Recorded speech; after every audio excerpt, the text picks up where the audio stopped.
topic natin ngayong araw na ito ay ihi ka ba ng ihi? May tinatawag na overactive na pantog o overactive urinary bladder. Nararamdaman nyo ba ito? Relate ba kayo dito? Madalas umihi 8 beses o higit pa sa maghapon o sa buong 24 oras. Nagigising sa gabi 2 beses o higit pa kaya napupuyat kasi ihi ng ihi. Ito pa, kakaihi nyo lang pero naiihi na kayo ulit. At ang huli, iihi ka, hindi ka naaabot sa CR kasi naabutan ka na, wala ng control. Ano ba yung dahilan bakit tayo ihi ng ihi? Number 1 na dahilan, urinary tract infection o UTI, may infection sa ihi. O kaya naman, may diabetes kasi yung mga diabetic uhaw na uhaw kaya ihi din ng ihi. Yung iba naman, umiinom pala ng gamot na pangpaihi. So tignan nyo yung mga iniinom ninyong gamot. Yung iba naman, mahina yung pelvic muscle kasi marami nang naging anak. O kaya naman kasi mataba sila, overweight. So humihina din yung pelvic muscle kapag ganon. Meron din menopause, pagbaba ng estrogen, nagkakaroon ng atrophic vaginitis o kaya naman nagkakaroon ng vaginal prolapse. Number 6, sa kalalakihan, malaki yung prostate. So, lumalaki yung prostate. Tapos, meron din, pag may sakit sa pantog o dun sa urinary bladder, maaring may tumor o kaya naman, merong bato. May tinatawag ding urinary bladder stones. Tapos, yung iba, sobrang umiinom ng kape, tsaa, alak. Kaya, ihi ng ihi. Tapos, yung mga nagtitibi kasi meron din tong karagdagang pressure kapag umiire. So, yan yung mga dahilan bakit tayo ihi ng ihi. Alin ba ang sa inyo dyan? Paano mapiprevent o maiiwasan? Una, tamang timbang. Pag medyo overweight tayo, mag-eehersisyo, yung Kegels exercise. Tapos, gagamutin yung diabetes at saka high blood para hindi tayo ma-stroke o magkaroon ng problema sa nerves o sa utak. Iwas kape, tsaa, alak, sigarilyo. Tapos, lagi tayong kakain ng mga pagkain na ma-fiber para maiwasan yung pagtitibi. Sino yung mga doktor na inyong pupuntahan o lalapitan? Ang specialist dito ay tinatawag na urologist kapag lalaki kayo. Pag babae naman kayo, pupunta kayo sa gynecologist ninyo. Tumutulong din ang physical therapist para sa mga exercises na gagawin ninyo. May mga test na pwede tayong ipagawa kapag ihi kayo ng ihi at ito yung nire-request ng inyong specialist doctor. Number 1, mura lang ito. Urinalysis, 50 to 100 pesos lamang para malaman kung merong infection, protina, nana, dugo dun sa inyong ihi.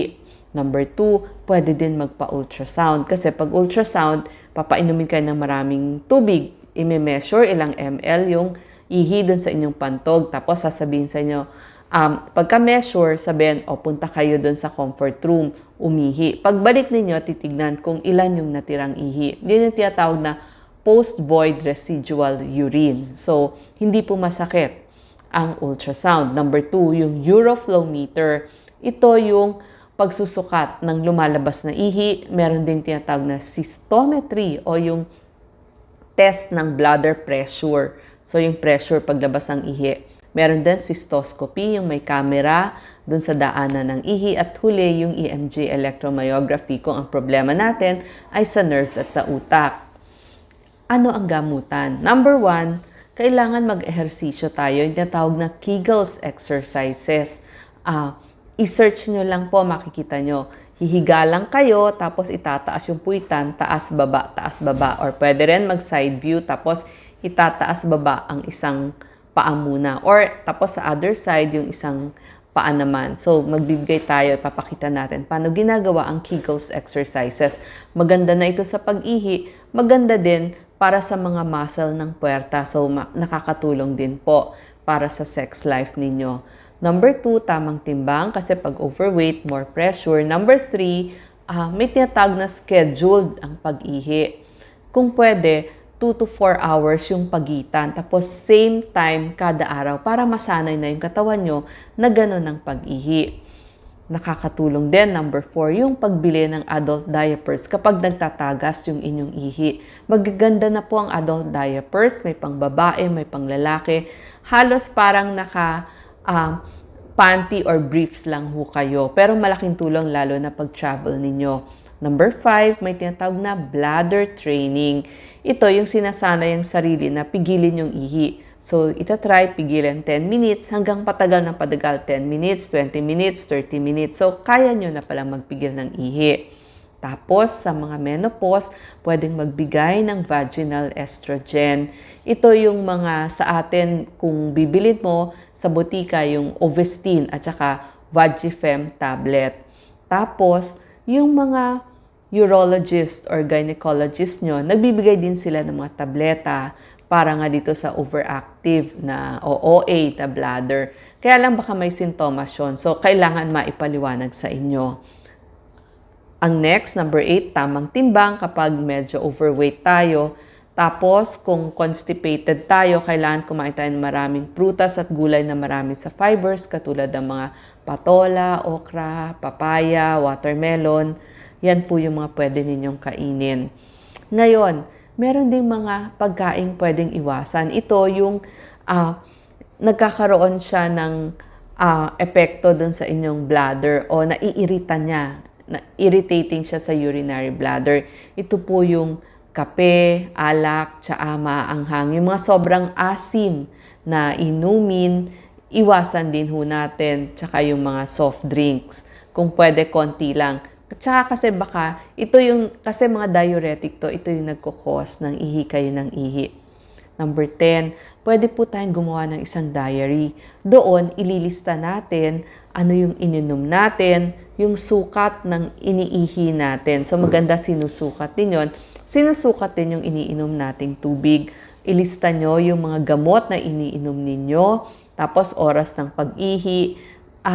Pag ba kayo ay umubo, humaching, tumawa, medyo merong nagli-leak o tumatagas na ihi, ilalagay nyo rin ho doon. Tsaka kung hindi na kayo umaabot sa banyo o CR dahil ihing-ihi na kayo. Number 11, may tinatawag na double na ihi. Iihi kayo, tayo muna kayo, tapos balik kayo ulit. So para mas matagal yung trip ninyo or pagpunta ninyo sa banyo or CR. Tapos may tinatawag din na delayed voiding. Yung pinipigil nyo sandali yung pag-ihi. Tapos saka kayo iihi. So yun ho yung mga gamutan kapag kayo ay may sakit o parang may sintomas na ihi ng ihi at hindi nyo na mapigil yung madalas yung trip dun sa banyo. Salamat po.